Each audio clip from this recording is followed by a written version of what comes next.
Muted, and we're live as well. Good morning, everyone. Thank you for joining us this morning. I know this is a little bit of an odd time, just simply because we moved this back a bit so that we could have a little more flexibility for our folks. Commissioner O'Malley, thank you for joining. President Stokes, thank you very much. Manager Baca, thank you. We're going to go ahead and get started simply because we notified on our agenda that we would have the first 15 minutes of our meeting for public comment, and want to make sure that we honor that, as I know it's been an important piece of conversation amongst all of you and actually in the mayor and those of us here at the city. So with that being said, at this point, not all of our members are on. We're missing a couple of our two city councilors and a couple of our other folks, but we, I think, have enough folks here that we can get the meeting started. So we have at this point today, we don't have anybody sitting in for anyone at this point. So we're gonna move on to the agenda. For those committee members, you all have gotten the agenda and had a chance to review that. Is there any changes or modifications to the agenda as you see it? Okay. With that being said, Commissioner Pascotti just joined us as well, so thank you, Commissioner. So with that being said, then we're going to move straight over into the public comment portion of our meeting, just to see if we have any folks who would like to address the HCC. And let me begin, however, by just indicating our process and procedure for public comment, so that way those who are wanting to make a comment to the board know what the structure is, etc. So let me just indicate that the Homeless Coordinating Council will take general public comment in writing from via email from 5:00 p.m. on Monday afternoon before each scheduled meeting. These comments will be distributed to all HCC members for review in advance of the meeting. Please submit your written comments here. I'll ask our staff here, did we receive any written comments from any? No, No. So we did not receive any comments, and we've made this information we put this out as our part of our public outreach during when we advertise our agendas. So we've not received any comment.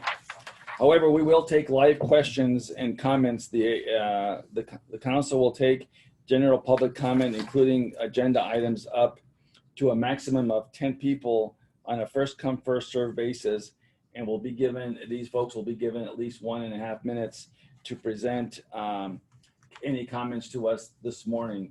And they just need to sign up and log into our call. Participants might sign up for public comment with a Zoom username or a phone number that you will use to enter into the Zoom meeting, so you can be identified when accessing the meeting. Persons who do not provide this information will not be allowed into the meeting, but may still listen to the meeting itself and provide comment to us, obviously, even after the meeting's completed. The Zoom moderator, in this case, David, will move participants who have signed up for public comment into the room one at a time. So that's our procedure. And so members of the committee, let me pause here and ask David if we have any folks who have signed up and that are waiting for public comment. Not at this time.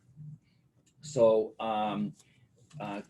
members of the committee, just in fairness to everyone, realizing that this is the first time we've started at 9:45, I'm going to go back on the agenda and just offer a brief conversation while we let folks, give them an opportunity. I'm talking about the public. If any of them sign up between now and 10 o'clock, that they can have a chance to say something, just given the fact that this is a new process for us and for them. So let me begin by having everyone who's on the call introduce themselves, so that way you all know who's in the live meeting. So let me go with President Stokes. Good morning. It's good to see you. Nice to see you, President Stokes, Ernest Stokes, UNM. Thank you very much, Madam President. Ms. Baca? Good morning. Hope everybody's doing okay. Julie Baca, County Manager. Thanks, Julie. Good morning to you. Commissioner O'Malley? Good morning, everyone. County Commissioner for District 1. Nice to see you. Dr. Richards? Good morning, everyone. Mike Richards, UNM Health Sciences Center. Nice to see you, Dr. Richards. Commissioner Piscotti? Hi, Charlene Piscotti, Bernalillo County Commissioner, District 5. Good morning to you, Commissioner. I'm Lawrence Rael. I'm sitting in for Mayor Tim Keller with the City of Albuquerque. Let me have other folks that are in the call introduce themselves. We'll start with Lisa. Good morning, everyone. I'm Lisa Uval, Deputy Director of Housing and Homelessness for Family and Community Services. Good morning, Lisa. Doug? Good morning, Doug Chaplin, Operations Manager, Department of Family and Community Services. Xochitl? Good morning, Xochitl Campos Biggs, Social Worker, Department of Family and Community Services. Okay, and then we have some folks here in our office that all have themselves introduce themselves. So, hi, good morning. Carol Pierce, Director of Family and Community Services here at the city. Quindane with Family and Community Services, Gateway Project Coordinator. David Parkinson, I'm a Constituent Services Rep and aide to this committee. okay. So along with us are Deb Bazan, who is working for Family and Community Services, and Leon Espinoza, who works for me here in the mayor's office. So again, we're trying to give folks a little bit of time between now and 10 o'clock to sign up for any public comment. And so again, David, do we have anyone at this point? Still no, correct? No. Okay. All right. Let me then begin with maybe a general overview before we get to our committee reports, etc. I'd like for can you David, can you put up the systems map that that Carol had talked about? We want to share this with all of you just because we've not had this conversation before and wanted to give you a perspective in terms of what we have been working with here at the city, working on. And I'm going to have as a conversation piece here, I'm going to have Carol, our Director of Family and Community Services, go through this, if you will, to this table. Great. And talk a little bit about one of the important components of our programs, which is our partners and where they're located, et cetera. Again, I think this is part of the education piece for all of us so that folks know who these folks are, et cetera. So I'll pass it over to Carol. Great. Thank you, Lawrence. I think many of you are familiar with, this is a slide that we've used in many PowerPoint presentations. But the point of this slide is to show that we have an existing system out there and many strong partners that are there. And I do want to always say a disclaimer that this doesn't include absolutely every partner, but we did our best just to illustrate we've got people in a variety of parts of town and that they are serving different missions. But overall, these partners relate to serving people without homes. So what we all know that we've come to the table to solve for is the fact that while we have an existing system, we have gaps in the system. And we really highlight the two, that we have a lack of centralized emergency shelter beds in our community. And we also, and that was, we have a committee that's really, the services committee is focused on looking at that, as well as the lack of housing options. And those two, as we all know, go hand in hand. We, I think, are all very aligned. We don't want to build a huge number of emergency beds. It all is an equation on how much available housing you have, because housing is the solution to address the needs of people without homes. But along with that, there's often a transition to have emergency beds to keep people safe and off the streets. And all those, it is about connecting to existing providers and this important system out there. So I think, Lawrence, the reason I think you asked me to bring this up again is today's committees, as they report out, they are highlighting needs and gaps. Each one of the 5 committees is highlighting that, as well as the high-level strategies we need to complement this whole systems approach.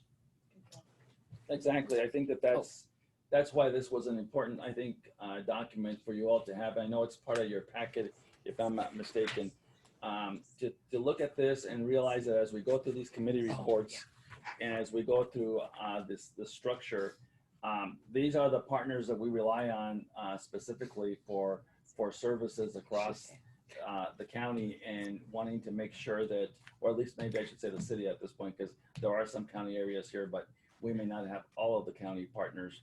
But nonetheless, it's those that we deal with in our system. And I think it's an important piece of information for you all to have as we move towards putting together this structure for our serving our homeless community, that we have this information. And Lawrence, may I? Sure, Carol. So, thank you, Lawrence. I do want to say a disclaimer that we do know MATS is not called MATS any longer. It's Care Campus. So we just want to acknowledge that names do change, and we want to acknowledge that it is the Care Campus. Right.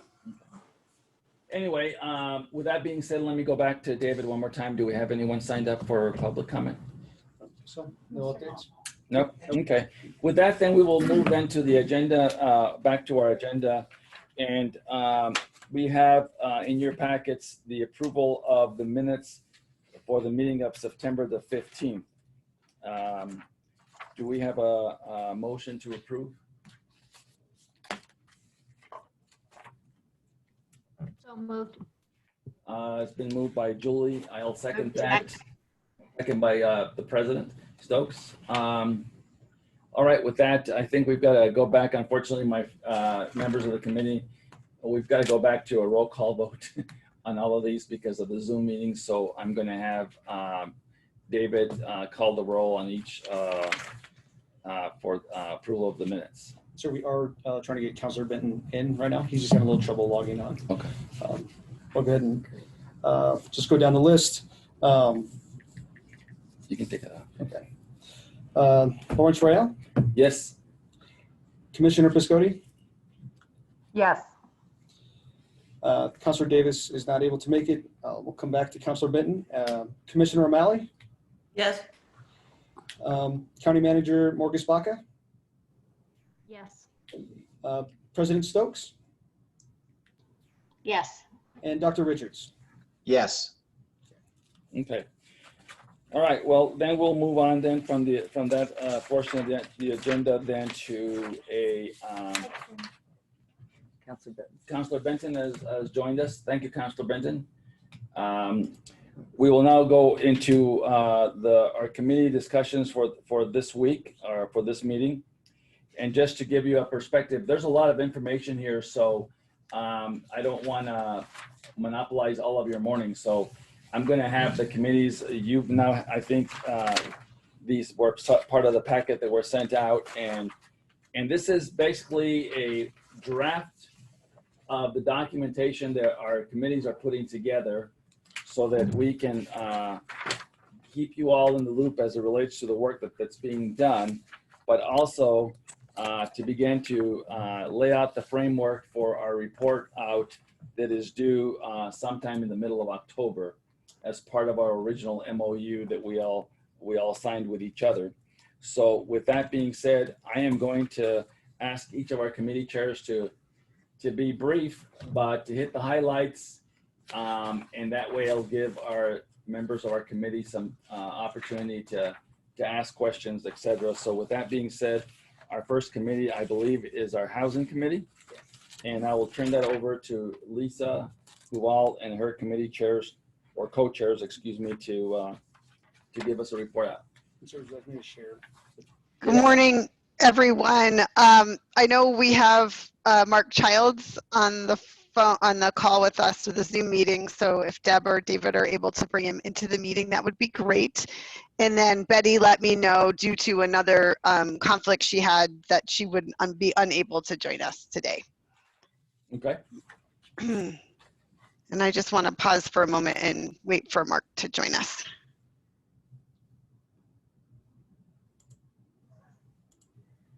I guess I'll get started. Oh, there he is. Perfect. Hi, Mark.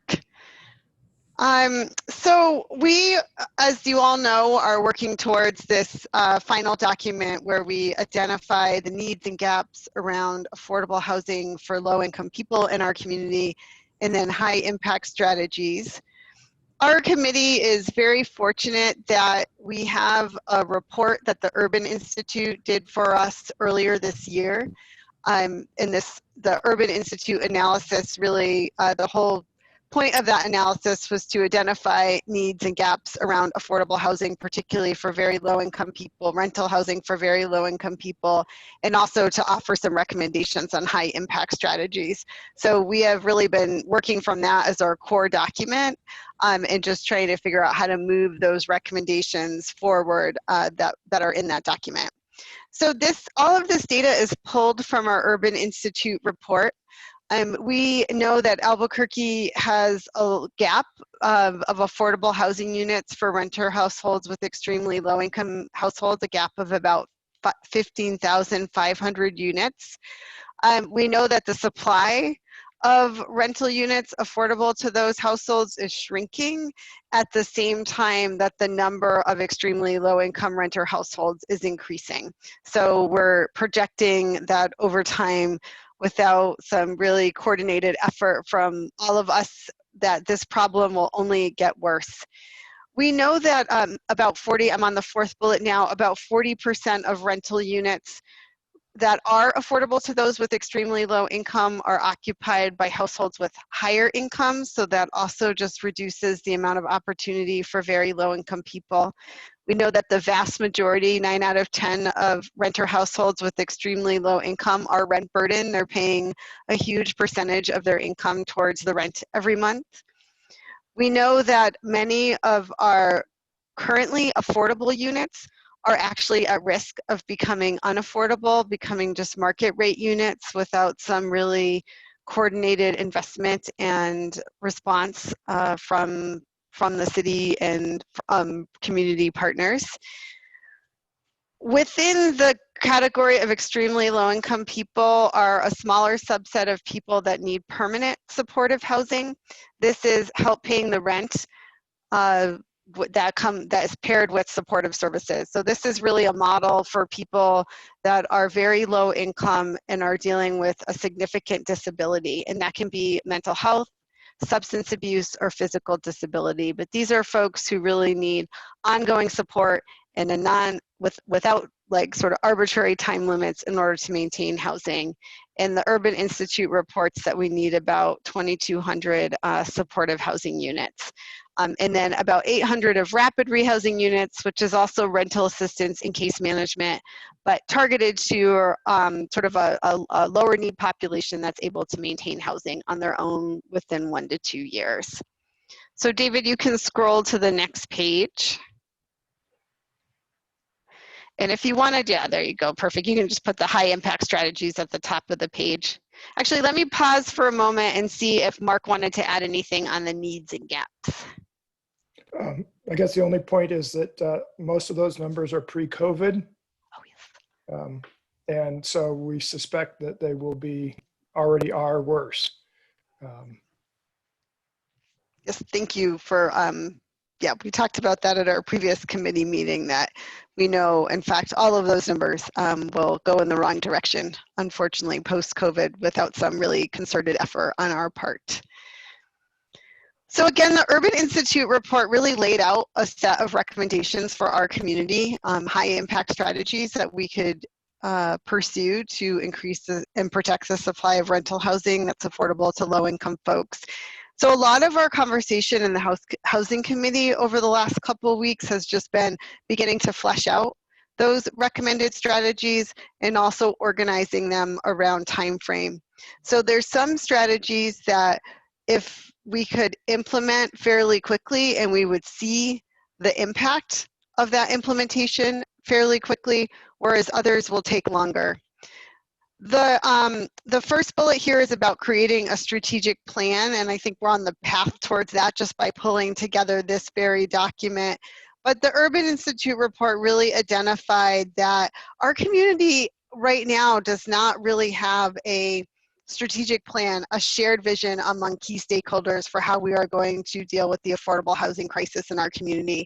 And that is really our first step towards making progress. And I really see this document we're working on right here as laying the foundation for that. The report also found that increasing housing vouchers is the fastest way to help folks who are homeless get back into housing and help people that are in housing but at risk of becoming homeless maintain their housing. And you'll see in the little text box on the right here that this is just the Urban Institute was very direct about the effectiveness of housing vouchers, particularly in our community where there is vacancy in our rental market. For other communities, vouchers are a trickier strategy, but in our community, they are a quick and effective way to get folks into housing that they can afford. We recognize as part of this, vouchers are all about money. So this means this is about thinking about creative ways, maybe identifying new funding sources or creating new funding sources to fund the rental assistance piece, as well as the supportive services piece. And you can keep scrolling down.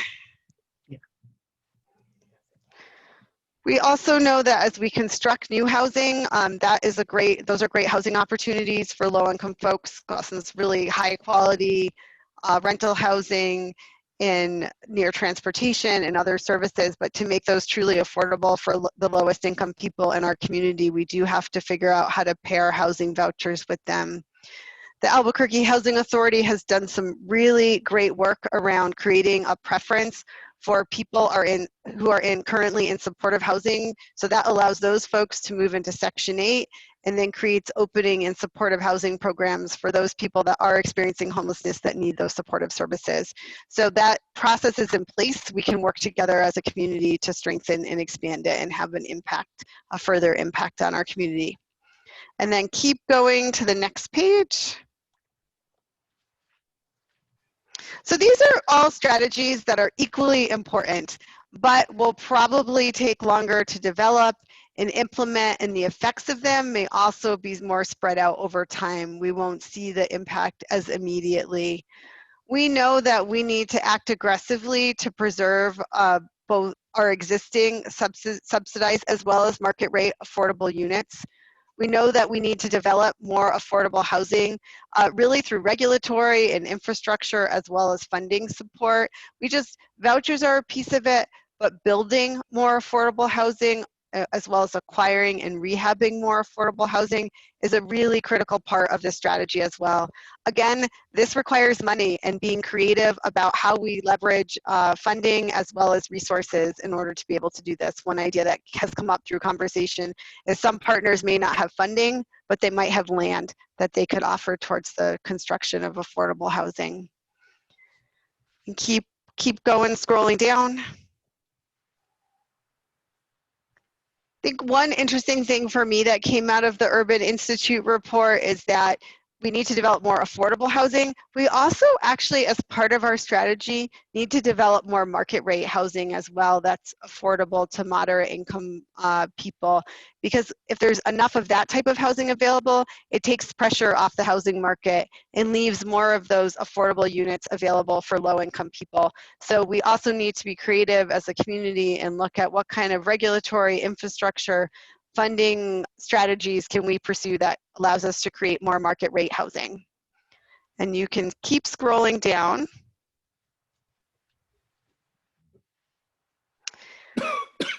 And then there's this other piece around how do we protect and support people who are currently housed. How can we make sure that those folks protect their housing? That is part of this.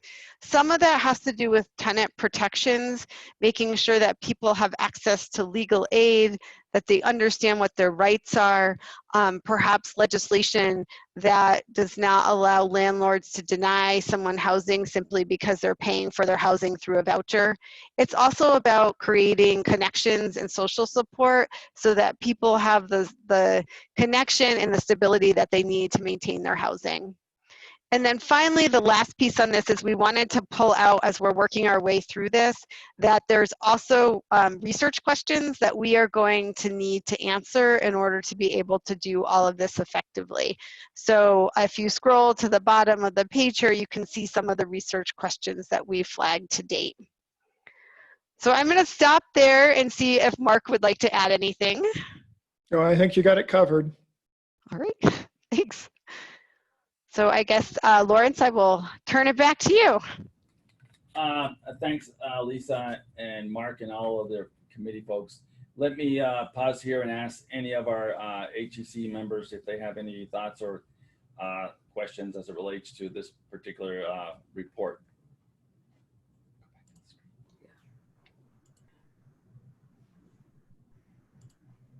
I just wondered, at some point in the past, I heard the mayor refer to the cost of a housing voucher. Is there a general price tag associated with it?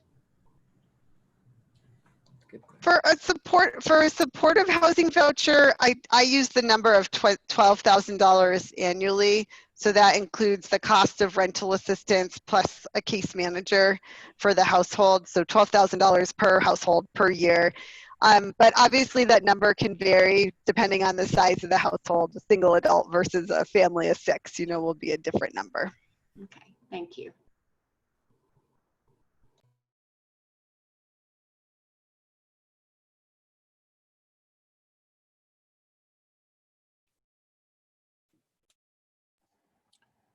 I guess I'll jump in. Good job, Lisa.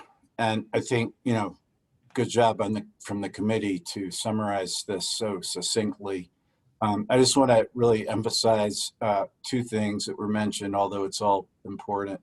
And that's the broader market, looking at the broader market. And that's where the regulatory comes in, as Lisa summarized. And it's a really big picture. It's a planning picture. It's zoning matters.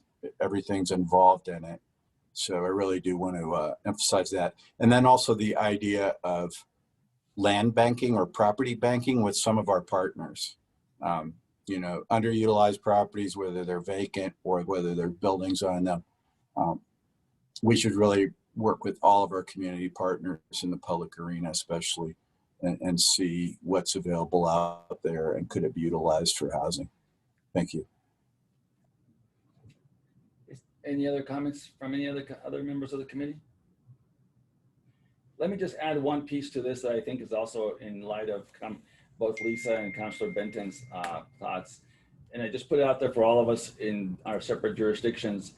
As I look at city land and city-owned properties across the city, as I look at basically dilapidated housing that we're trying to either get rehabbed or that we're trying to get owners to take responsibility, you start seeing some opportunities across the city in particular where we might look at the policy that Councilor Benton just discussed and talk about how do we utilize situations like that that come up. Some of them are one-offs. Some of them are buildings that have been abandoned by their property owners and or absentee landlords or what have you, where you can start utilizing some of our authority as in our different jurisdictional areas to try and use some of that land to begin to develop this housing, if you will, stock. We have, as both our city councilors know, how many occasions before the city council property that has been abandoned for over 5-6 years. We're trying to get property owners to respond, and neighborhoods are concerned, et cetera. Or more importantly, when we have right of way that we purchased because we're building a major facility of some sort, and we have excess land that we could use to build some, some projects. Just that kind of work, even in our metropolitan redevelopment area, looking at how we can maybe help create some housing stock. So I guess I would just say to our friends at the university and the county, as we look at properties that are in our jurisdictions that maybe are excess properties or properties that we can maybe put up for helping create this stock. It would really be helpful to have that strategy in place. So just food for thought. Anyway, with that being said, I don't want to belabor this anymore. This will be, obviously the committee will continue to meet and further refine it. So thanks Lisa and Mark and the committee for all the good work. And we look forward to the next piece of your report. So now we're going to go to the Homeless Service Systems report, and that would be Quinn and Commissioner Piscotti and Rodney. So let me see if Rodney is on and Commissioner Piscotti is on, and so Quinn is on. So we'll let you guys take it. All right. Hello, everybody. Good morning. So the first I want to say that this is a working draft.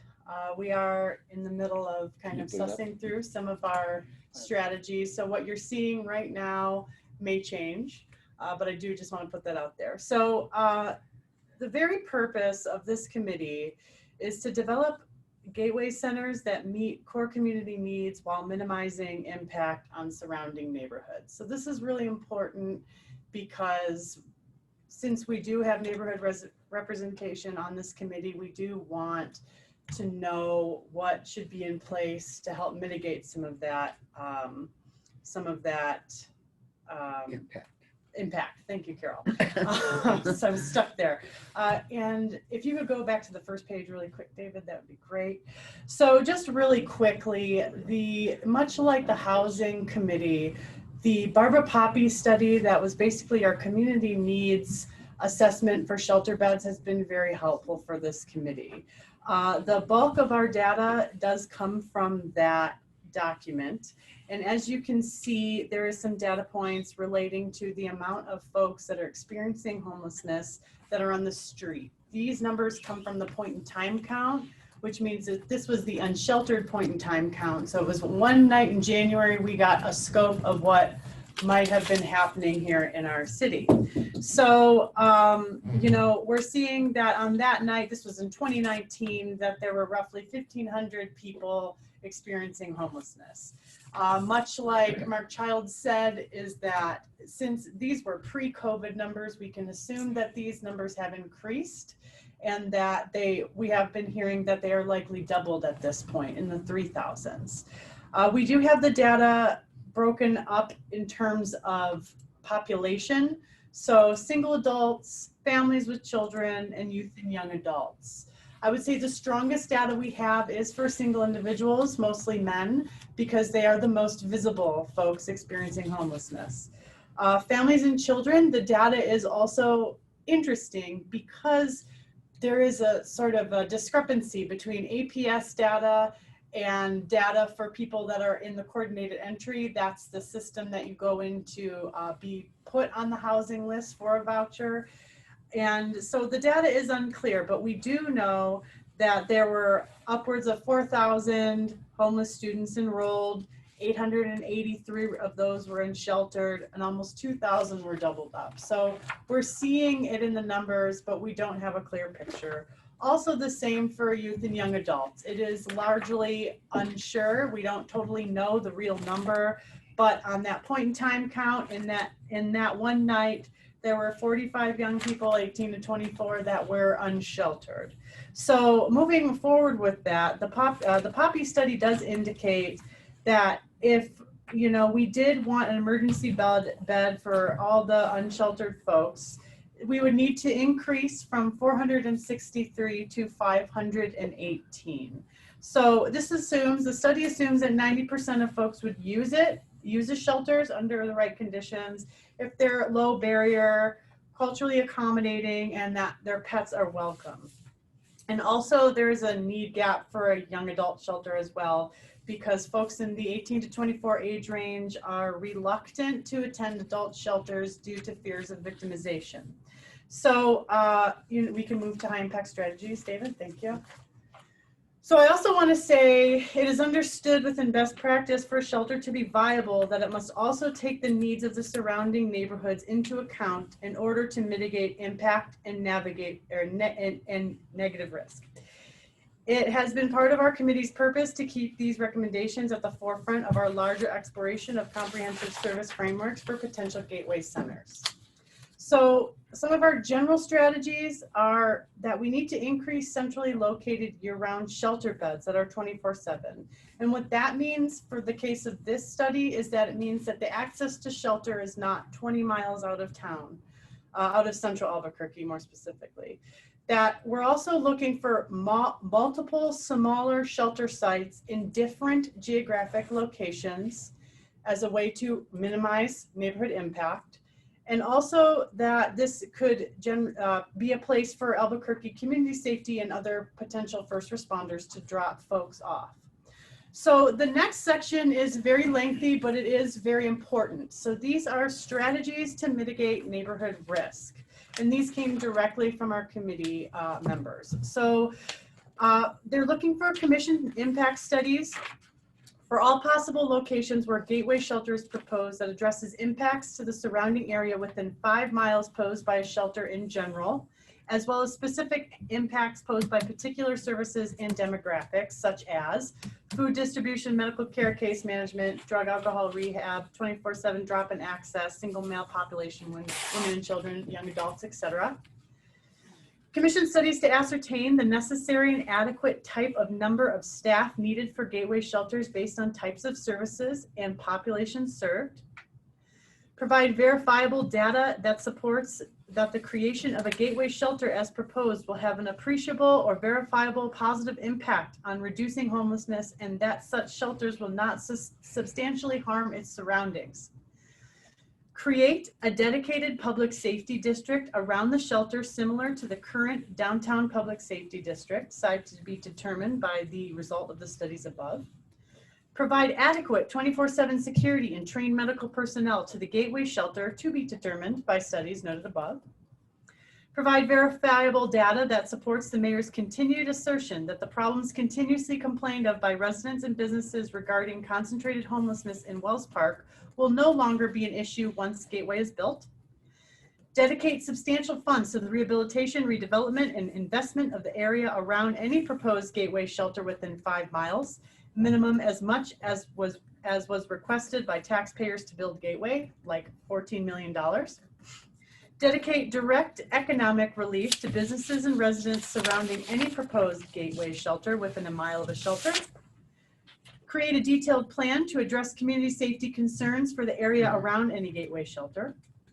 Incentivize businesses to stay in and around the area of the gateway shelters to compensate them for lost business revenue directly related to the shelter's operation and impacts. This is already a known issue around Coronado Park. Consider other public parks that are closer to useful daily living amenities for gateway use and shelter drop-off pickup locations.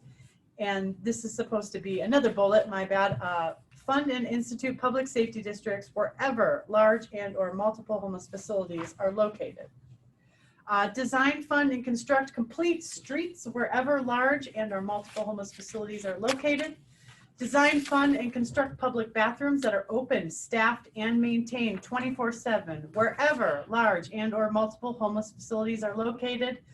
Fund and develop special teams to pick up trash and clean sidewalks, bus stops, storefronts, parks, etc. daily wherever large and or multiple homeless facilities are located. And create easily accessible and understandable tax abatement, grants, and other financial relief mechanisms for small businesses located wherever large and or multiple homeless facilities are located, and widely publicize these mechanisms. So those are big strategies to mitigate neighborhood impact.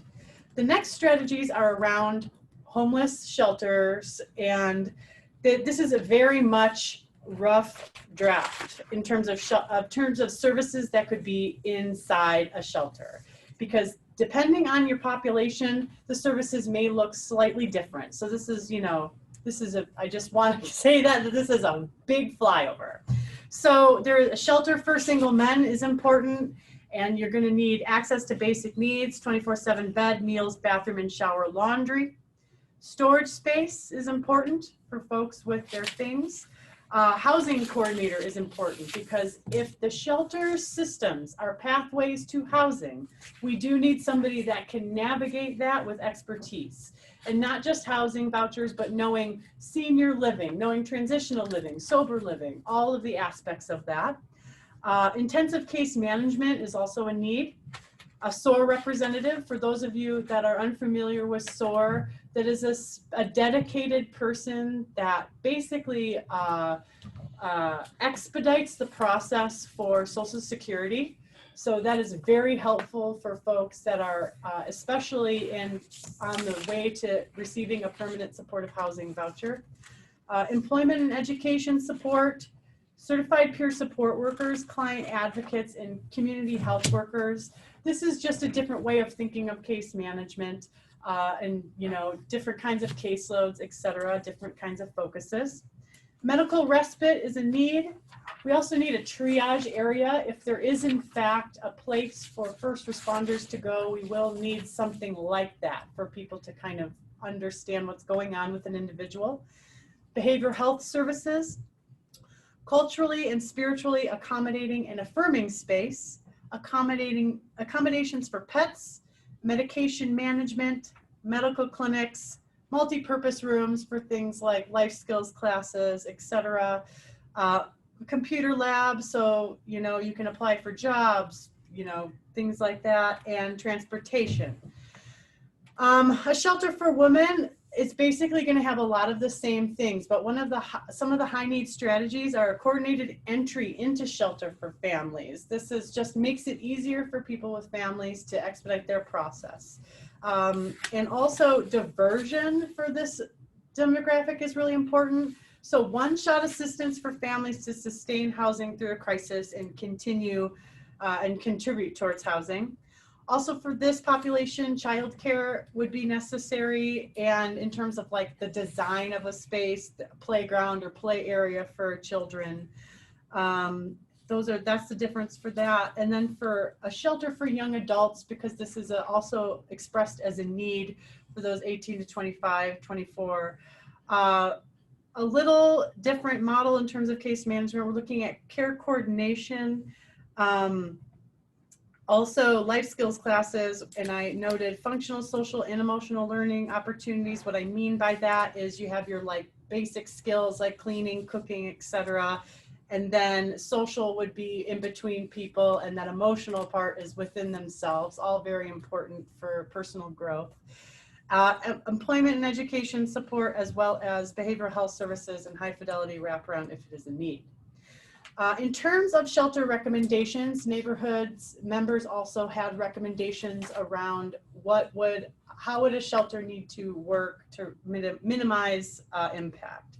So that they should be small enough to be properly managed, so fewer than 75 persons, that they should be small enough to leave a small footprint in the surrounding area. Examples include Barrett House and Albuquerque Opportunity Center, that they're sensitive to vulnerable populations, that they're located throughout Bernalillo County. Homeless persons live throughout the county and services should be spread out as well. Staffed with a full range of services and opened all day long. Facilities designed for living, for example, should have the following features: shaded and shielded waiting areas, indoor and outdoor recreation and relaxation areas, access to basic needs like private bathrooms, meals, laundry, computers and libraries, daycare, and storage. And wherever large or multiple homeless facilities are located, policies and services to keep surrounding areas healthy. For example, significantly increased police and other emergency services, increased trash and human waste pickup, increased outreach. And I would assume that also means coordinated street outreach. Investment in public safety infrastructure like wide buffered sidewalks, reduced speed limit lighting, bus stops, etc. Public bathrooms open and staffed 24/7, buses and shuttles, and financial and other direct help to businesses in the surrounding areas. And then another high impact strategy we have is just addiction treatment and things that are in a gap in our community. Our acute medical step down unit focus on addictions, safe injection site, a youth detox facility, and behavioral health support within addiction treatment. So that's what I have for you, Rodney and Commissioner Piscotti. Is there anything that you would like to add? I think you did a great job, Quinn. And I just wanted to mention, because I think it's also important, that we had a pretty rough meeting because people want their voices heard. We have a lot of participants from neighborhood associations, and so they really want to have a say in services to their neighborhoods. The impacts, as Quinn was talking about, you know, they're really looking at the impacts on their neighborhoods and businesses. And so neighborhood associations really want to have a voice in the location of facilities and the size of those facilities. So I can't emphasize strongly enough how important that is to get those people involved and hear those voices, because like I said, our meeting, it was pretty tense, and people, some people said that they were ready to quit the subcommittee because they felt like they weren't being heard about the impacts on the neighborhood and the locations of the facilities. So I just wanted that to be stated very strongly in this meeting. Thanks. Rodney? I mean, I agree. I think Quinn did a great job in summarizing the points that were brought out. Especially, we had a very strong community voice in the meeting, which was good. But clearly, I think the overarching theme is there are different strategies for different populations, and there are also strategies from how we can mitigate the impact of facilities in different areas, and that we really need to be very supportive of hearing from those communities where these sites would be proposed, on having a voice in that mitigation strategy. So I agree, it was kind of a tense meeting, but I think we actually ended up with a lot of good information from that. Thank you. Any other thoughts from any of the committee members? Commissioner O'Malley? Thank you, Lawrence. I just wanted to follow up on that report, and also Commissioner Piscotti's comments. So this Wells Park area, of course, is in my district, and I think that, and I've made it very clear to folks who have reached out to me. We've had many conversations. As a matter of fact, Councilor Benton and I have a regular meeting with membership, Wells Park Association members and others, including Martinez Town and Stronghurst Neighborhood Association, the representatives there. We've had regular meetings. And I made it very clear early on, and it's in emails, and it certainly is something that is, I guess you could say, sort of public statements, that I am amenable to looking at services or increased services within this area and this district, including what was discussed early on about the possibility of looking at a shelter in the Wells Park area. And we at first were looking at 2nd Street. That was one of the areas. And with conditions, of course, and looking at the footprint, looking at security, all those things, as long as those conditions were met. I have heard from some folks that they are not amenable to anything, any kind of situation there, period. So I think sometimes when I've made those statements, I think that's been interpreted that I'm not listening to people. I am listening to people. It's just that I don't agree all the time I don't always agree with some constituents who say that they want certain things. I mean, I have my feelings about things. And as a matter of fact, I don't live very far from this area that we're talking about. So, and I live very close to Albuquerque Opportunity Center. So I know that there are facilities that can work within a community setting. Again, it is based on conditions. So I just wanted to make that statement that I am listening. However, I don't always agree with people's opinions about things. The other thing that I'm a little concerned with is this statement that was made about the mayor having to somehow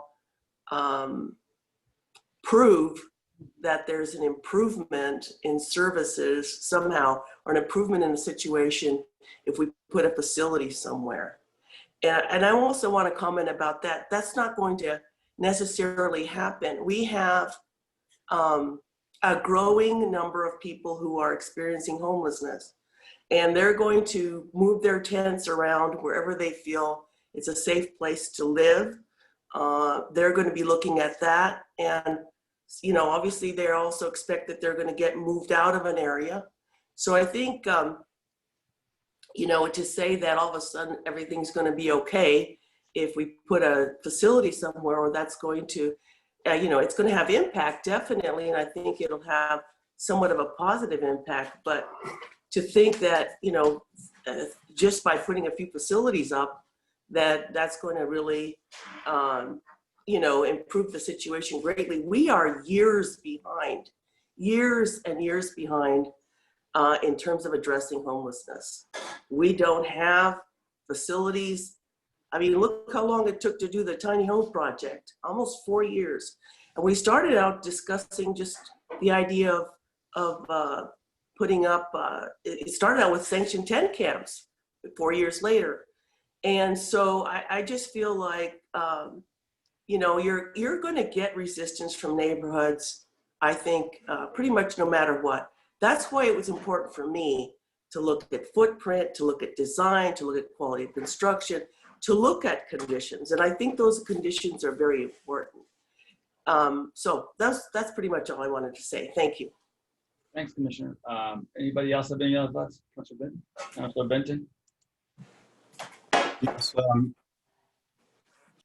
I heard about the meeting. I heard some of the things that were said. Some of those things, I'm just going to say, and I'm no crybaby. I think people probably know that. But some of the things that were said, I just want to say I feel very hurt about personally. I've been fighting for these neighborhoods, all of which are in my district. And I have not heard about any are there representatives from the international district? I'd like to ask that question. Yes. Okay. Yeah. And they agree with these, this still summarizes their feelings as well. Unfortunately, I did not hear any feedback from those folks. Okay. So this is, I just want to give a little bit of history to other members of the council about this issue and these specific representatives on the committee. Years ago, I convened this exact group from my district, and we met fairly regularly, with the area commander of APD and this group, and it was specifically about the issue of homelessness and the delivery of homeless services in the Wells Park area.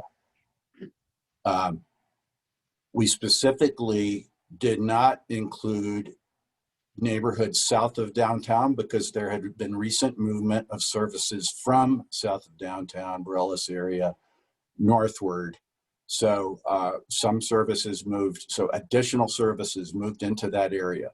I was being regularly criticized for so-called allowing these movements of services, which were done by nonprofit organizations to which the city has no control and of which zoning has no control. I brought together these neighborhood representatives from each neighborhood. I asked that they be elected by their neighborhoods, not self-appointed, and I hope that's still the case. I asked that we focus on delivery of these services and the fact that these services are concentrated in a geographic area, very simply. And to also just create a network with the area commander about response and to understand the police side of things. So this is something that we started 5 or more years ago. And the group is still together. Most of the actual same individuals are still the representatives from their neighborhoods, and that's great. There's a lot to be said for that. And I'm a guy who's been representing my area for a long time too. But so I brought that group together, and now, you know, I was not part of putting them on any committee or any so-called children's table, which is what was said at the meeting, that they were placed at a children's table and they were not being heard. And so I object to that, and I object to Commissioner Piscotty's summary along those lines, because it's, to me, that is personal. And I fought for these neighborhoods and I support them all the way down the line. And I've said 100 times that they can count on me. But instead, there were personal implications that I cannot be relied on. Now I'm going to keep working as I am right now today. And I hope everybody's watching these meetings. I hope each subcommittee watches these meetings, even if they're not voting member of the council, because this is a community effort. And I also want to say the concept that every single facility of any kind that helps homelessness is going to have to go through some lengthy planning process is preposterous and not feasible. So we all need to just reset with regard to that kind of thinking. So I'm totally with my neighborhoods. I'm really sorry we're not hearing from the International District along these specific things that have been written and said. But, and I want to hear from this committee. And I thought that my constituents who are part of this committee, as I know them to be, would be proposing really good ideas about the parameters of where we place any of these facilities, which we all agree to be scattered around. We're no longer talking about any 300-bed shelter with that's long past, and we've said this over and over again, we're not doing that. So let's get past that. And then the smaller facilities are going to be more easily integrated into the neighborhoods in which they're placed. And I totally agree with everyone that there's been an extreme impact in one geographic area, which is north of downtown Wells Park. No question, no question. Let's all just say, so if we're going, my point is, if we're going to do a new facility in that area, any facility that goes into that area from here on needs to be reducing the impact, not increasing it. It needs to be pulling away from some other impacts that are occurring there now. That needs to be the parameter there. But I just want to say, I'm very sorry. You know, I do feel bad, because I feel like I've demonstrated my commitment to protect these neighborhoods. And I think Commissioner O'Malley has as well. And I don't know where we go from here with that, but I would like to have, you know, I would like to have specific feedback from people in the International District where there's a similar concentration. Not as bad, but similar. Councilor Benton, thank you for your comments, and Mr. O'Malley. Anybody else on the committee have any thoughts? I just want to make a comment because Councilor Benton brought up my name. I was just reporting what I heard from the group. So you can ask my co-facilitators. I was totally neutral in the meeting. I wasn't leading anybody or adding my own opinion. In fact, you know, I haven't been involved in this as long as you have, so I was just reporting to this group what I heard. So it wasn't coming from me. Thank you, Commissioner. Thank you. Any other thoughts from any other folks on the committee? Lawrence, if I may just respond real quick to The international. Councilor Benton. Sure. Councilor Benton, I just wanted to respond to the piece about representation from the International District. So in the meeting itself, we have Khadijah Bottom from South San Pedro, and she's very much in support of anything that comes into that part of town. because from her perspective, the services are needed and there isn't enough in her neighborhood. So and also as a result from the last meeting we had, because things became so tense, we had core service providers that did not speak and other neighborhood representation that did not speak either. So I did just want to say I really appreciate Commissioner O'Malley and Councilor Benton what you are saying, and the call for a reset as well, because this is a very intense process, and everyone's not going to get everything they want is essentially what I heard you both say. And also I have heard really strong positive feedback from both about Commissioner O'Malley and Councilor Benton from the neighborhoods as well. So I just wanted to say that too. So thank you, Lawrence. Members of the committee, let me just say a couple of thoughts as it relates to this particular committee. If you look at the second part of their work plan, which really talks about the services that we believe are necessary and needed in developing these gateway facility or facilities as it may happen, was to try and give the committee a perspective of the services that are necessary in each of these facilities, so that as we develop and make decisions about what we're going to ultimately have in our community, that you all get an appreciation for what kind of support is necessary to help our homeless community. As it relates to this particular committee, I think what ended up sort of also creating is a conversation about the needs in the neighborhoods as it relates to the facilities, which is probably a little beyond what the committee was originally designed to be. I mean, originally the thought process was, let's define the services so that when we start talking about facilities and overall programs, we have an understanding of the services. If you'll notice on our agenda today, we have a conversation that really is about neighborhood involvement, which is really part of what this committee has already done to some extent in terms of getting the neighborhood information about what they believe needs to be part of an overall strategy for when you begin to site these facilities in neighborhoods. So there's some work that's already been done. So from that perspective, I would say from a practical perspective, in my opinion, it's not that the glass is half empty, it's just half full. We've got some information here. I think this information is helpful. But I do think that as we move to the next process, which we all know is going to be the most challenging one, just because of the issues and the history that we have in some parts of our city where we've had a lot of homeless residents for many, many years. And what we're trying to do is to improve the situation, not add to it or quite frankly, help those clients that need the services.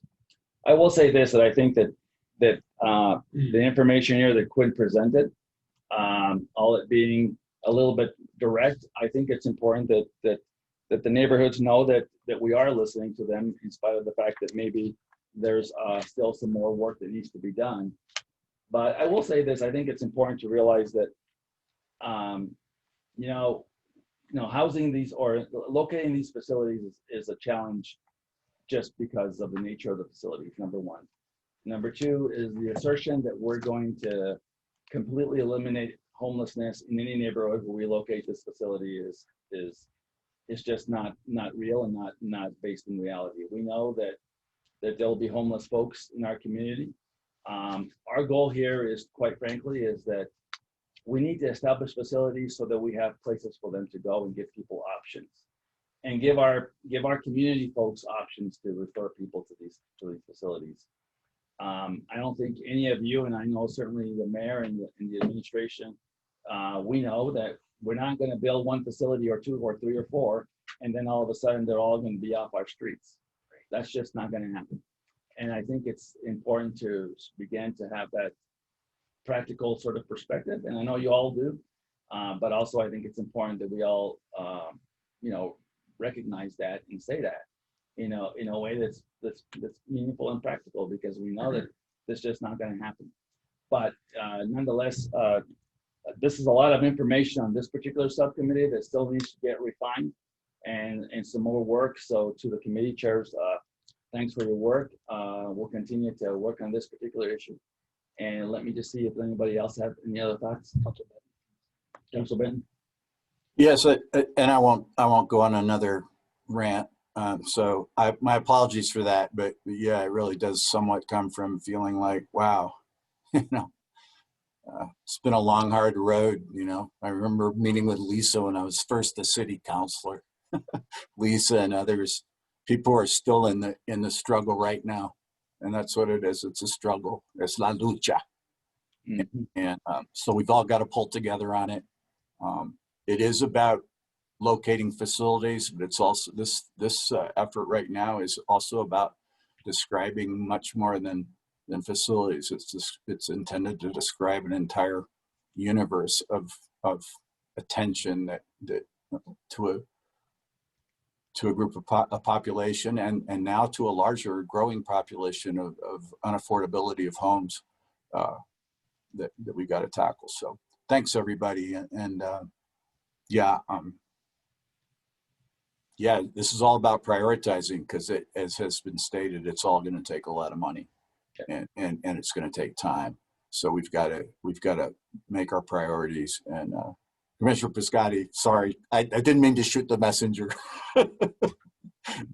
but no, it just some tough things to hear over the last week or so about what's been going on, and I want to not diminish at all that I recognize the pain of the communities where there's been an geographically inappropriate concentration of services. Thank you. Thank you, Councilor. If I might, we're getting close to our 11 o'clock time, and I know a couple of folks may have to exit the meeting. So can we, if you all don't mind, we can move on to the outreach committee and have Xochitl and her team report out. And Xochitl, if you, in spite of that, this was a long one before, if we could just, do a general review. Everybody has copies of the report, and we can always have more conversations through our committee meetings. Yes, happy to do that. I have Dr. Denise Lin with me, my co-chair from UNM. Commissioner Jim Colley is unable to participate today. He had another commitment, but he did have a chance. We did have a chance to talk to him yesterday about this. So really, we wanted to just to do the overview. We wanted to really continue the work that's already been started, that so many of our coordinated street outreach team members have been a part of and has really been evolving for some time now. We took the definition that the group came up with and agreed upon back when this was the work group of the Mayor's Homeless Advisory Council, and just really tried to summarize the work that had already been done, but again, that we want to continue.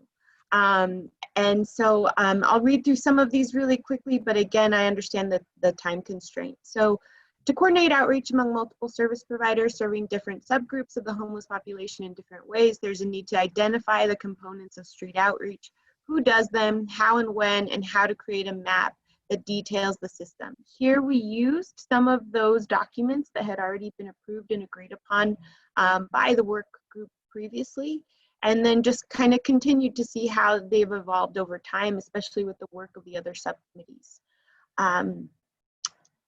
As we've mentioned in some of our other meetings, during our coordinated street outreach meetings, providers themselves have identified the need to identify individual group philosophies, populations served, limitations, access points, hours of operations, referral systems, and top 3 issues limiting their organizations. This is information that had previously not been collected, but we really want to make sure that we're able to do that, because as we begin the process of coordination, it seems important to understand and preempt any tensions that might arise, given that we do need to just funding streams, hours of working, all of these can sometimes limit, but also create other opportunities. So we need to understand those as we move forward. For individuals with complex needs, there's a need to navigate multiple systems, ensuring continuity of care. This is something that we see on multiple levels of trying to support this vulnerable population. We see it now with supporting individuals during the COVID pandemic, really being able to share information amongst different organizations who operate with different systems is a major gap that limits our some of the work that we do. There are Can I interrupt for a second and just can you go to the high level strategies?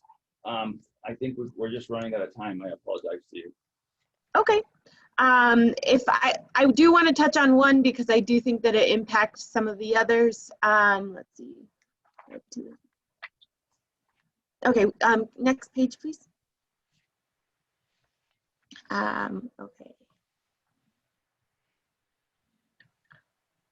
All right, well, we can go to the high level strategies. Thanks, Latu. Okay, so we do plan to finalize the street outreach agreement. Again, that includes the information that's evolved over time. Next page, please. Let's see. As a result of needing to know that information, we've already created a survey for outreach providers to identify those group philosophies that, that create limitations.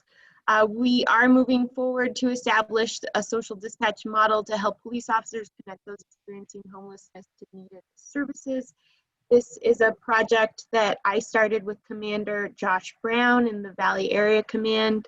And it is something that we're moving forward with several of the service providers as we see the logistics to see how this works and if it can work. We are hopeful that it's something that can assist with coordinated street outreach throughout the city. Another one is that to fund a street outreach coordinator whose job it will be to manage a coordinated system of outreach among providers.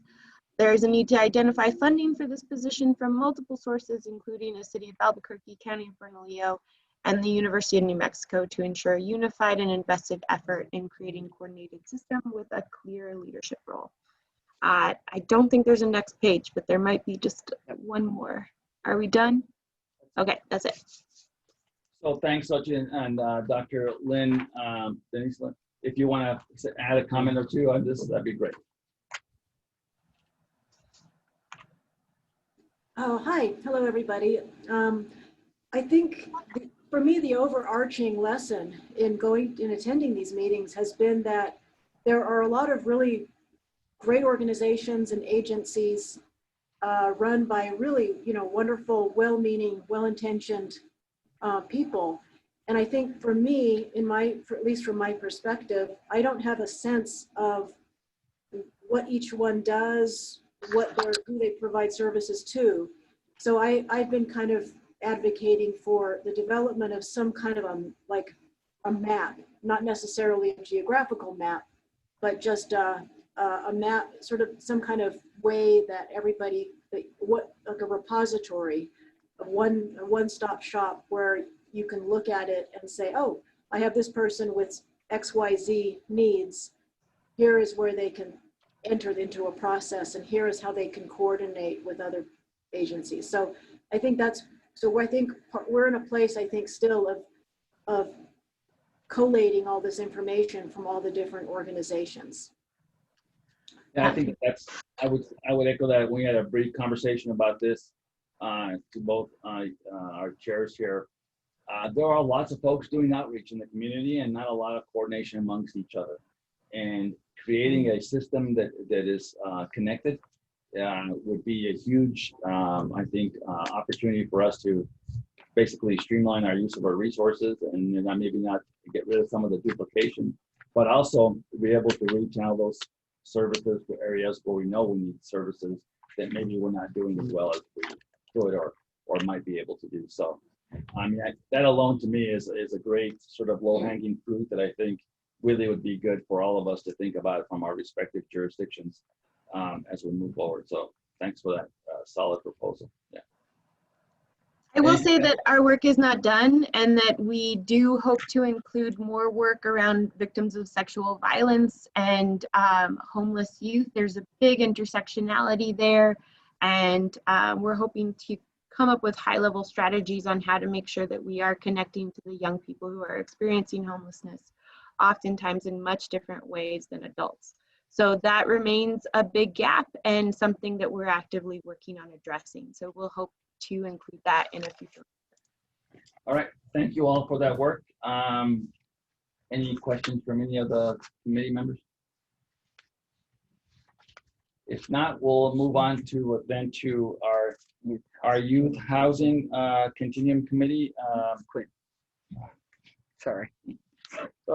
And Quinn will give a quick update on this. And Quinn, if you could just do not a verbatim, but just a real high level, that would be great.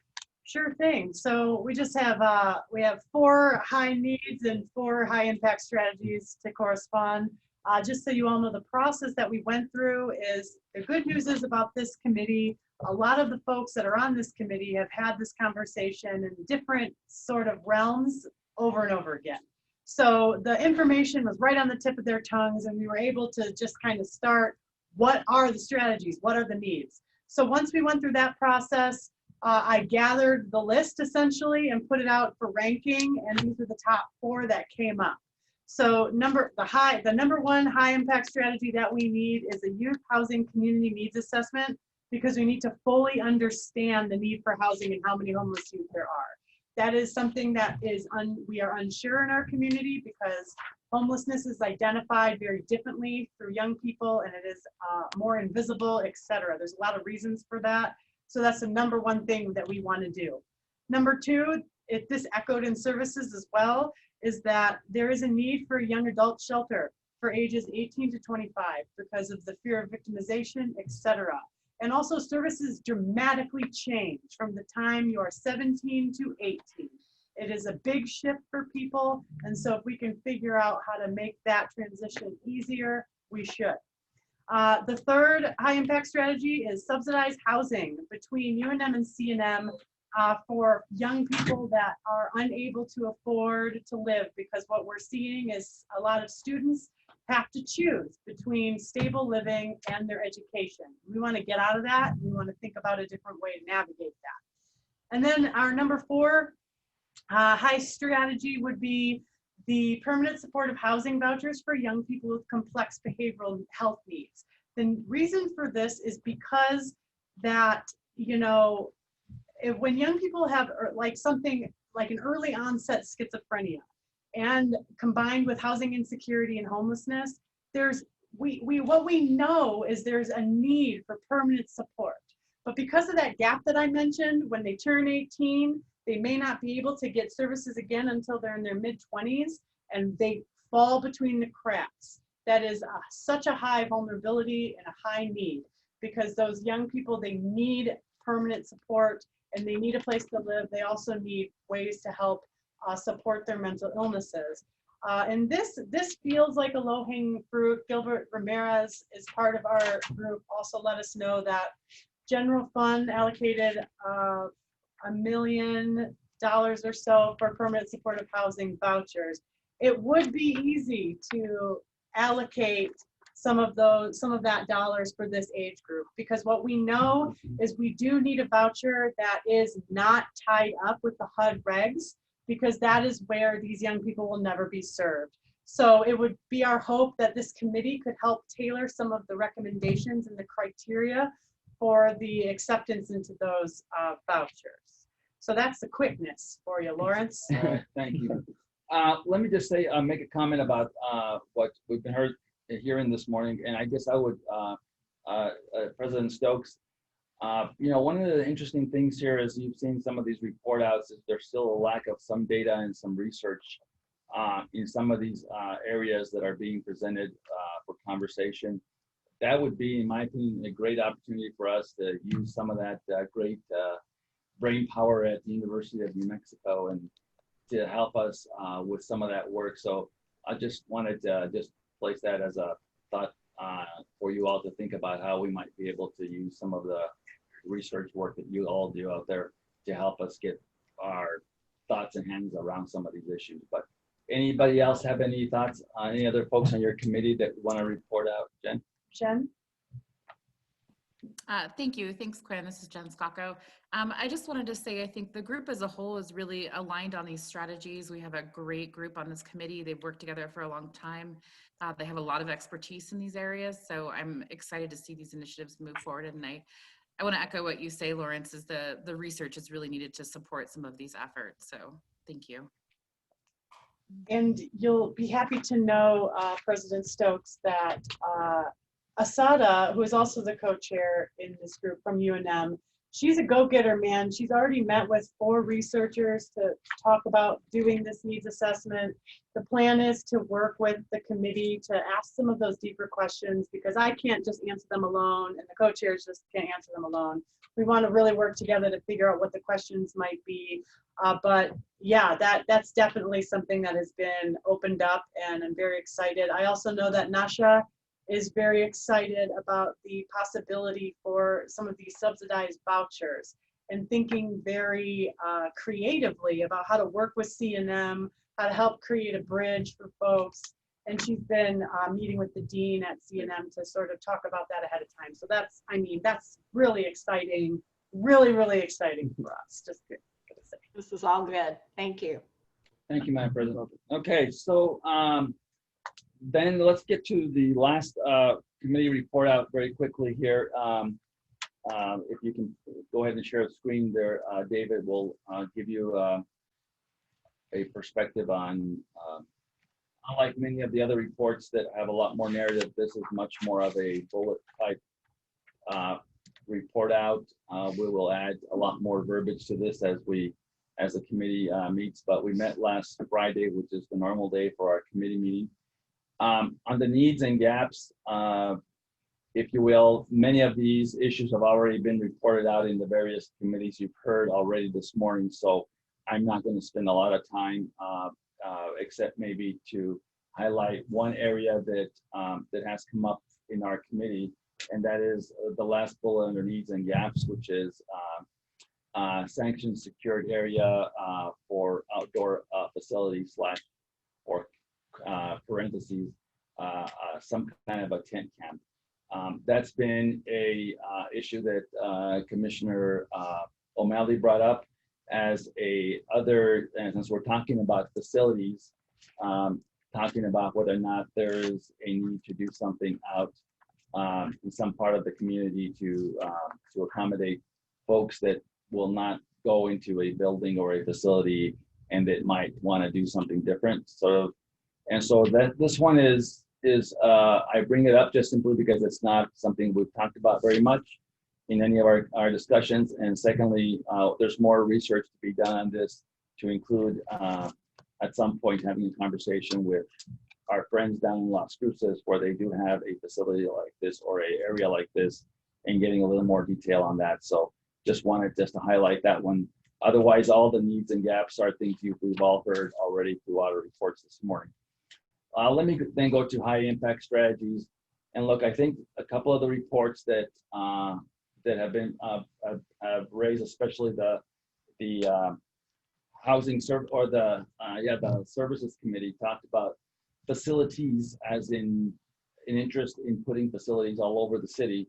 And certainly that's obviously a policy conversation that we'll have as we move through the evolution of how we deal with homelessness in the city going forward. But I want to focus on the facilities that we're looking at, and those that and the facilities that we already have, just to give a perspective in terms of what the committee's been doing.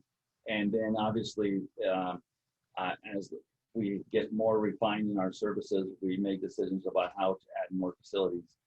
So obviously the Gibson Medical Center has been an area of the city that we have been working on, looking at that facility and determining what kind of services might be permissible on a site of that significance.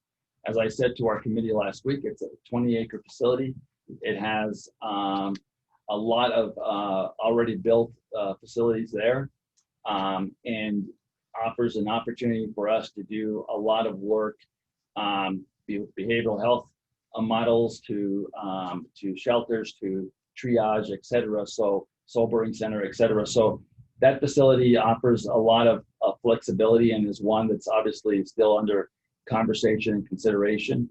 The city has ordered an appraisal of the facility. That appraisal has come in, and we're evaluating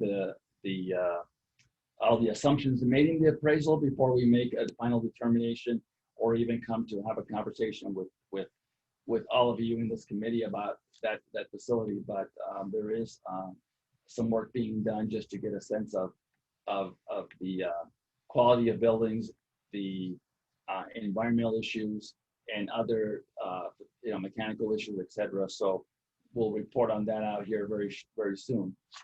The next facility is a facility that's already in use, which is the West Side Emergency Shelter Facility. It's a facility that I think one of the committee members mentioned.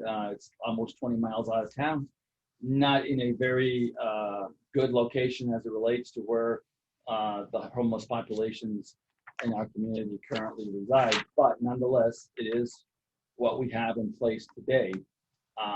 And of course, these are the services that are already being provided out there. If you keep going down, these services, go to the next. This facility is going to be one that we'll have long conversations about. A couple of things to think about with this facility is its location is obviously not as convenient, but there are some conversations going on in this committee about potentially using this West Side facility for some modified work, such as a garden area, an area where you could do some gardening and some other work to help people find a whole different way of dealing with their homeless situation, and maybe creating some behavioral health models that might help with and supportive services for folks who want to be in a more rural setting, if you will, and away from the urban area. But for now, it's a facility that we're using. It's a facility that we will have probably, as it relates to where we are today, operating for the next 2 to 3 years at a minimum, and then potentially even longer, depending on how we all work together and move forward with this facility. But it is a challenge to operate this facility just because of its location. Go ahead. The next area that we've been talking about is the North Downtown facility, as we call it, simply because of where we find the concentration of providers, and because where we find the concentration of homeless folks. And these are some of the services that a facility of this nature would be located. And I think that this is an important one to have to at least present the issue that, look, in this particular area, making a facility that's reasonable and that is not a major facility. If this is not, we're not talking about a huge facility. We need to make sure that when we locate this facility in particular here in this area, that it is reasonable and that it can deal with the issues that we see downtown in this area. But at the same time, in my opinion, this facility has a lot more to do with coordinating the services with our providers that are already here, and that we can use our providers to support the work that needs to be done in this area. And so a lot of good opportunities to use our system that's already downtown to potentially modify the size of this facility and to create a stronger partnership with our providers. And I know that both Quinn and Carol have been doing a lot of work with our providers down here in trying to work this issue out. But again, this is what a facility down here might look like as it relates to services. We've already had a little bit of a conversation about a women and children's facility that we need as well. And these are types of services that would also be needed in a facility of that nature. Probably a facility that's smaller, the size to be determined, but not nearly a huge facility. But nonetheless, we do have providers already in the community that provide services here as well. Quinn just talked about a young adult facility. that I think you all got that information. And then the last 3 bullets here are important just to recognize again the sanctioned encampments facility, if you will, looking for some land that might be available to do something of this magnitude.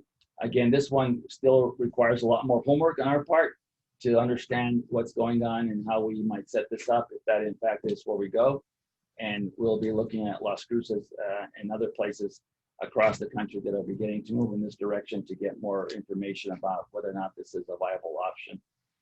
And then the last 2, as Commissioner O'Malley talked about, the county has been doing some tiny homes project in the city. So we included this here just simply because depending on how this works, and certainly lots of other places in the country are doing this, tiny homes may be part of that, if you will, mid-step between homelessness, transitional housing, tiny homes, and then eventually into the continuum of long-term, homeless or homes for the homeless population. So this is one that I just wanted to make sure that we consider and have a conversation down the road about expansions.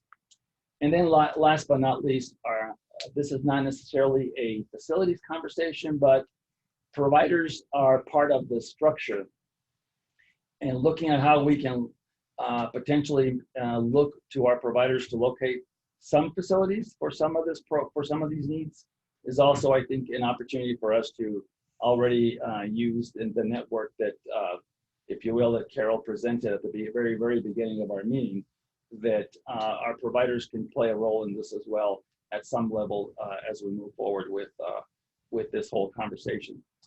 So that in and of itself, I'm going to open it up to any of our folks on our committee. I know that Commissioner O'Malley had to leave. Councilor Benton, any thoughts on since you are on the committee? Yeah, thanks, Lawrence. Yeah, I think it summarizes everything pretty well. I think I am interested in the sanctioned encampments and the tiny homes, and that alternative approach as opposed to providing a full dwelling for someone. And I wonder, because I'm always being asked this by constituents, what about if we're going to be in that arena of mobile camps or very small, we're talking about smaller dwellings than a motel room, in fact, without plumbing. Can we consider, using camping trailers? I mean, if we're going to be setting up something like that where people at least have a place to use the bathroom. I keep wondering about that because I see camping trailers for sale and, they're inexpensive. So whatever. Well, I think as we go along and refine this particular last 3 items in our list, I think there's some opportunities to do some of that. Like I said, I think we're all very optimistic and cautiously optimistic, I might maybe say, with the work that the county has been doing with tiny homes, because I think it offers that transitional sort of living sort of opportunity. But you're right, as we sort of have more conversations, looking at other maybe ways to do this is also, I think, on the table for conversation for sure. Tom Neal was on our committee as well. Tom, any other thoughts on any of these? No, I think you covered it quite well, Lawrence. It was really nice to hear from the other subcommittees because I think that's going to really help move us along as well. So great conversation today. Very helpful. Great. So since Commissioner O'Malley was on our committee and she's not here, I know that Robert Beatty was also in our committee. I don't know if that he's on our list of folks listening. I don't think he's on, but nonetheless, that's our committee report. So I'm going to be very brief and as we move on to our next agenda item so that we can hopefully get you all out of here very quickly. First and foremost, when we put these committees together, I want, and for the members of the community who are listening, there's a couple of things that I think are really important. And one was, as we formed the coordinating council, all of us collectively have a are at very different levels in terms of our knowledge and understanding of the homeless issues in Albuquerque. And the idea here was to create these committees so that we could educate not only ourselves, but that we could make sure that we understood the challenges and the different dynamics as it relates to our homeless population and some of the potential solutions that have been talked about. So I wanted just to make sure that I framed it this way. We did not set up these committees at this point to have the next level of conversation, which is the community outreach, because I felt that it was important that, and the city felt that it was important, the mayor, that all of you as policymakers in our community, especially our friends from the University of New Mexico, and quite frankly, even the conversations that we have with Bernalillo County, that all of us were coming from a position of at least understanding and knowledge of where we are with how we've been working with our homeless population in our community. So getting a baseline basically of knowledge for all of you. Now that we've all been sort of immersed in these committee meetings and started hearing the conversations, as Tom said earlier, we've now given you a flavor for all of the issues that we have to deal with and all the dynamics and how complex this issue really is, and obviously how challenging it is for our elected officials and all of us in public service to work with our communities to get these, to go to the next step. So now it brings us to this conversation about neighborhood outreach that's on our agenda today. And wanted just to have this conversation because the neighborhood outreach is going to be the next level of conversation that we need to have. How we do that and how we structure that is important for us to at least begin to have a perspective of realizing that Councilor Benton and Commissioner O'Malley, our elected officials, including the mayor, we have conversations with our neighborhoods all the time on various issues. So we are doing it, and Commissioner Piscotti as well. I apologize, Commissioner. I mean, you all as electeds have a lot of conversations with your communities. You know, I think we've got to begin to have a conversation at our council about how we want to engage our communities in each of these areas or as a whole in beginning to talk about the issues that Quinn and her committee raised earlier. And so I don't know that we need to make a final determination today, but I do want to know that we know that this is going to be the next step in the process. So I'm going to open it up to see any thoughts, from any of you as this issue is on our agenda for discussions, and then obviously we'll move from there. So Councilor Benton. Thanks, Lawrence. And you know, again, going back to my previous rant, I do not mean to diminish the importance of this, but we've got so much on our plate. I know that some of the complaints from the folks who are involved in the services committee is that they've been placed at the children's table and that they want a representative on every committee. So let's just put that out there, that's been their request. I don't think it's appropriate because I feel like there is a good emphasis in the services committee. In fact, it's right up front in their self-given mandate to focus on the interests of neighborhoods, and that's great. That's why we're there. But there seems like some kind of thing that, well, something's going on behind their backs. I'm assuming, and maybe it's a bad assumption, and we need to have a discussion about it. But I would assume that they have total access, as does the public, to each of the meetings. Right. Aren't these all available? They're public meetings, and they're all available via Zoom. So, and again, I would expect them to complain about something that they heard at this meeting, even if they weren't in the main meeting room. And that's fine, and that is the way it's supposed to work. So I just want to put that out there because that's the specific request that was made. So I suppose that may end up being something that the whole council will have to decide. Thanks. Thanks, Counselor. And Counselor, to answer your question directly, yes, all of the meetings are published. We give a notification just as a city council or a county commission meeting or a board of regents meeting would be. So neighborhoods, et cetera, are being given. And look, this COVID way of doing business for government has been a challenge anyway, just because of where we see ourselves. So wanting to make sure that folks understand that we're doing what every other governing body is doing at this point with community outreach. But any other comments? Okay, well, let me just suggest the following.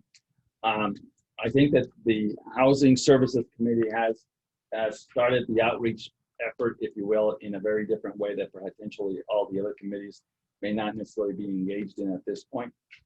I'd like to suggest to the council that we have basically, if I'm not mistaken, 1 or 2 more meetings before we have to develop our framework and put that out there at that point.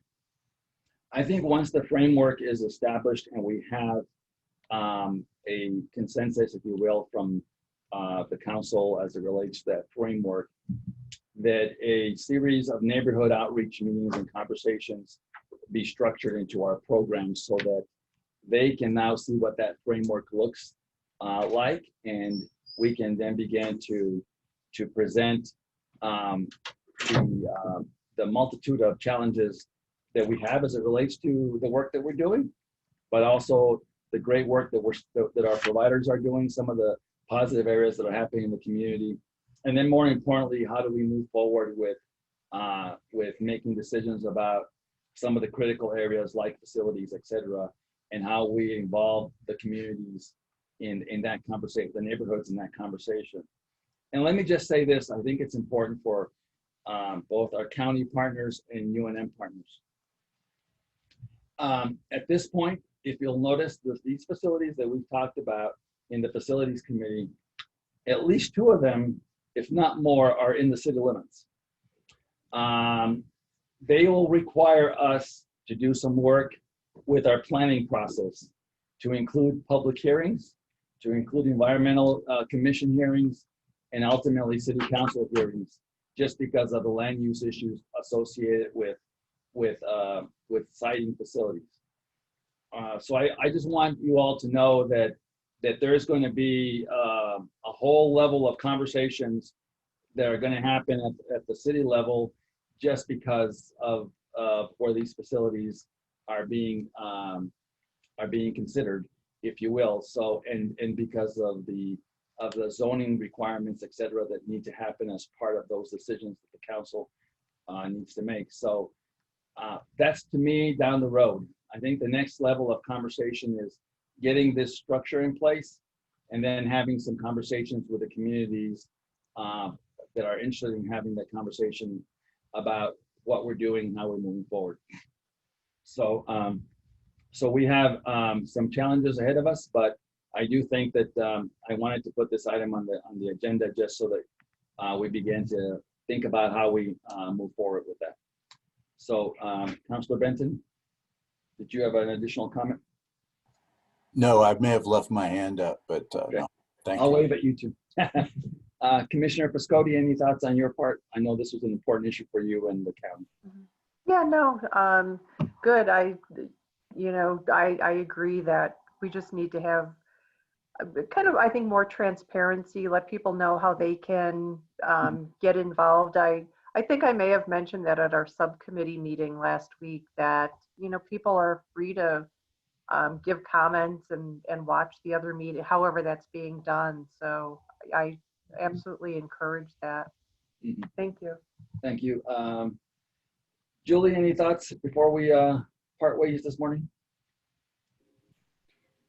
Actually, I don't have any thoughts. I've just been listening and taking notes, and a lot to absorb today. So thank you. Thank you. Tom? You're good? All right, I think all of our other committee members unfortunately had to, because of the timeline, I know that's, we went a little bit over, so we appreciate all of you being on the line, and you all go out and have a great week, and we'll see you guys soon. Thank you.